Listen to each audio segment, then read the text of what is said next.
អូខេបងប្អូនអញ្ចឹងធានបទ2ក្តៅយើងចាប់ផ្ដើម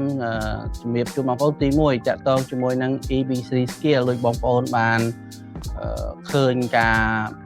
ថតជាវីដេអូ clip ជួបរបស់បងប្រធាន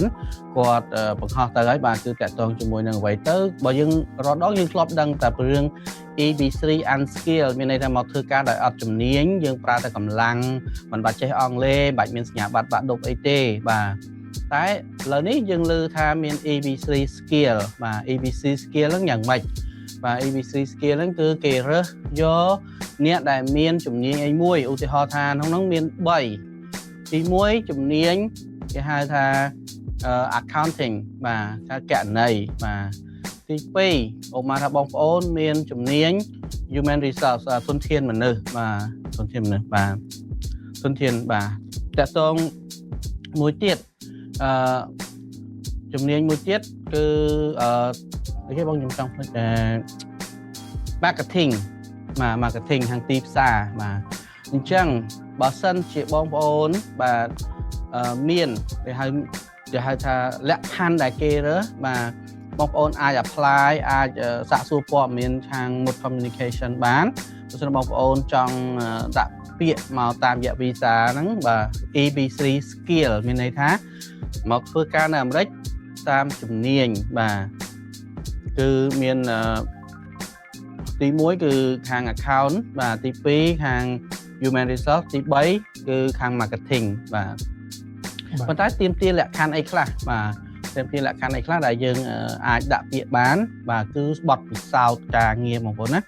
ហើយនឹងការចេះប្រើប្រាស់ភាសាអង់គ្លេសដែរបាទអានេះហៅជំនាញបាទ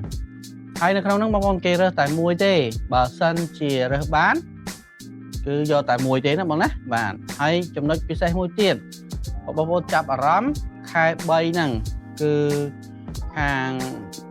គេចុះទៅសម្ភាសបងប្អូនណាបាទគឺគេនឹងចុះទៅបើសិនបងប្អូនឥឡូវនេះយើងចាប់ផ្ដើមប្រម៉ែប្រម៉ូសិនបងប្អូនណាដែលគាត់មានជំនាញចង់ដាក់ EB3 skill បាទបងប្អូនអាចតាក់ទងមកសួរព័ត៌មានហើយបើសិនជាបងប្អូនត្រូវលក្ខខណ្ឌទាំងអស់បាទបងប្អូនទាំងចេះទាំងភាសាទាំងមានបទពិសោធន៍មានសញ្ញាបត្របាទកិច្ចការហ្នឹងគឺគេយើងអាចសម្ភាសបានយើងអាចសម្ភាសបានបាទហើយអញ្ចឹង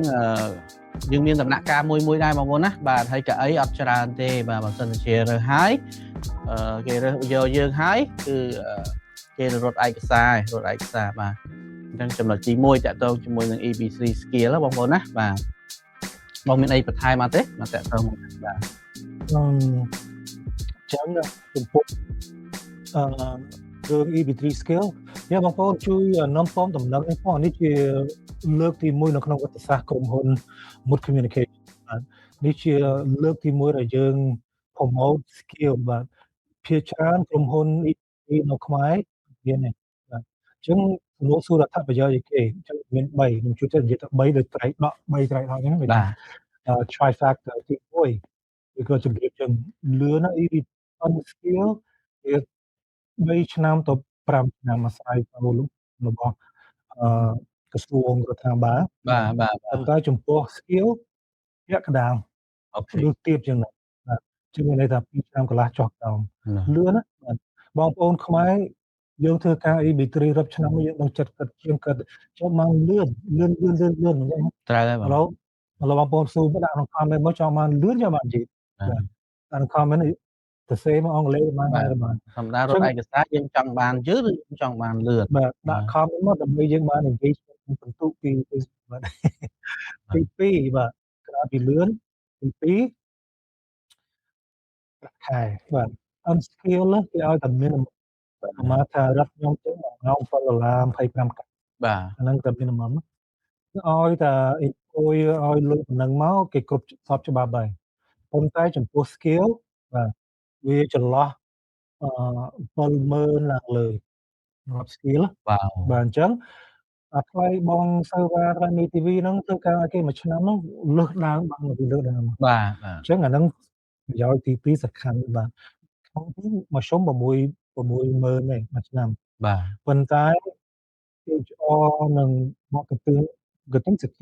sale ខាង app ហ្នឹងវាសមត្ថភាពនឹង បាទ អាច 90000 ដល់ 10000 មួយឆ្នាំ Yeah ឃើញទេ បើសិនតែគាត់ប្រកែកមែន apply មក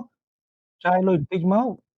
បានលុយមកវិញមួយឆ្នាំសឹងតែលើសពីអ្វីដែលគាត់វិនិយោគ បា បាទ ទ អញ្ចឹងអានោះជាទីលុយច្រើនណាស់ ហើយទៅមិនមែនថាមកតែគាត់ណា មកទាំងគ្រួសារគាត់ អូខេ បាទ EV ដូច EV3 គ្រាន់តែថាខុសគ្នាត្រង់3ហ្នឹងណា បា បាទ ទ ខ្ញុំសួរបងថាដូច EB3 ដែរអញ្ចឹងមានន័យថាមករយៈពេលបានកំណត់របស់គេមកដល់ហ្នឹងគឺបានជិតខាង10ឆ្នាំទាំងគ្រួ Yeah សារ Yeah ដូចគ្នាគ្រាន់តែខុសតែមួយ on skill និង មួយ skill ទៅ បាទ ប៉ុ បង ណ្ណឹង បាទ គ្រាន់ថា skill គឺត្រូវការ Bachelor យ៉ាងតិចបំផុត ចាំបាច់ណាស់ត្រូវការ 4-year degree ណា អូ បាទ ខេ បើអ្នកឯងរៀនត្រឹមតែបាក់ឌុបអីអញ្ចឹងគេ អត់ចូលទេ បញ្ញាបត្រហ៎? បញ្ញាបត្រ បាទ ឡើងលើបាទ ឡើងលើ ឬ Master គេ Master degree Master គេ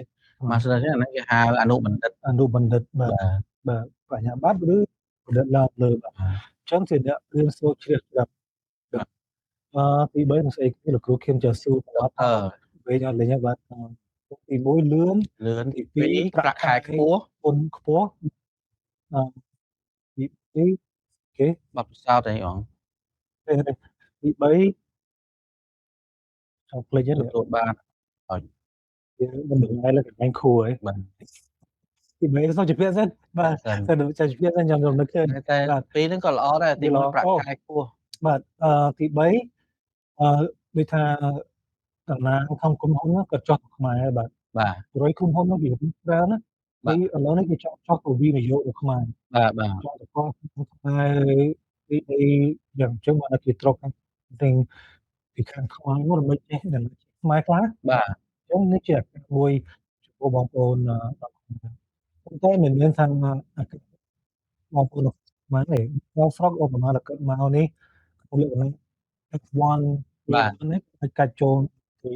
បានដែរ អូបាទ ហើយតែគាត់គ្រប់ requirement បាទ បើសិនបងប្អូនមានសំណួរអីទាក់ទងពីរឿង EB3 skill បាទនេះជាថ្មីជ្រើងបាទទំបោកមកពីស្រាប់បាទអញ្ចឹងចាប់ឱកាសបាទបើសិនបងប្អូនគ្រប់លក្ខខណ្ឌមានលទ្ធភាពបាទសូមអធិស្ឋានបងប្អូនអត់មានលទ្ធភាពអីមកខំខំមិនយើងច្រើនណាស់គាត់ថាបងជួយខ្ញុំផងខ្ញុំក្រនឹងច្រើន បាទ ប៉ុន្តែមកដល់ម៉ោងនេះយើងគាត់មានដំណោះស្រាយនៅនេះបាទជាស្រាយបាទ បាទ ចាំយើងរួមវិធីដោះស្រាយប៉ុន្តែឥឡូវមិនមានទេបាទដូចយើងឧបមាថាថ្នាំការពារឬឲ្យព្យាបាល cancer វាមិនមានណា បាទ ផ្ទាល់បាទគឺ prescription ទៅណាអូខេល្អបាទអញ្ចឹងចំពោះpublic choice លោកគ្រូខៀមនិយាយទីមកចាំមកចូលបញ្ចប់ស្អីគេប្រធានបទហ្នឹង អូខេ គាត់អត់មាននិយាយមួយយើងមកយើងសួរគាត់គាត់មិនឆ្លើយ ទេអត់ដល់អត់ហ៊ានឆ្ងល់ ទេយើងសួរថាគាត់ចង់លឿនចង់ ចង់លឿនបងប្អូនបាទចង់លឿនចង់យឺត ចង់ process លឿនចង់ process យឺត បាទ